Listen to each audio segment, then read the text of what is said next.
Dressed in red and black outfits, dumalo ang cast ng samahan ng mga makasalanan sa premiere night kagabi. Present sina David Licauco, Joel Torre, Buboy Villar, Lizelle Lopez, Shanti Videla, Jay Ortega at iba pa. Perfect daw ang samahan ng mga makasalanan sa mga gustong mag-reflect sa buhay sa Holy Week.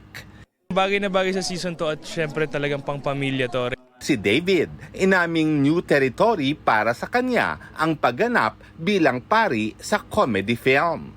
With the help of my director and by just sticking to the script, I think I did pretty well, hopefully. Dumalo rin sa makasalanang premiere night sina GMA Public Affairs Senior Vice President at GMA Pictures Executive Vice President Nessa Valdelion at Sparkle First Vice President Joy Marcelo. Naroon din ang National Artist for Film and Broadcast Arts na si Ricky Lee.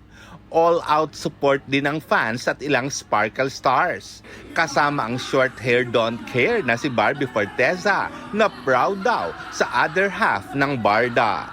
I'm so excited for him. Alam ko na pinaghirapan niya to. Lagi niya sinasabi sa akin na this is something new for him. For her to come here na, alam mo, to support me, made time for me, says a lot about her character. Matapos ang kinakiligang tambalan sa pulang araw, ready na kaya si Barbie for another project with David? Ay sana! Oo! Dapat! Oo! Gustong-gusto ko na siya makatrabaho ulit. 8 araw na lang, kapit na para sa tour sa bayan ng Santo Cristo. Si Satanas, andun sa kabilang bayan. Paano? Masyado siyang maraming kakompetensya dito. Showing na ang samahan ng mga makasalanan starting April 19.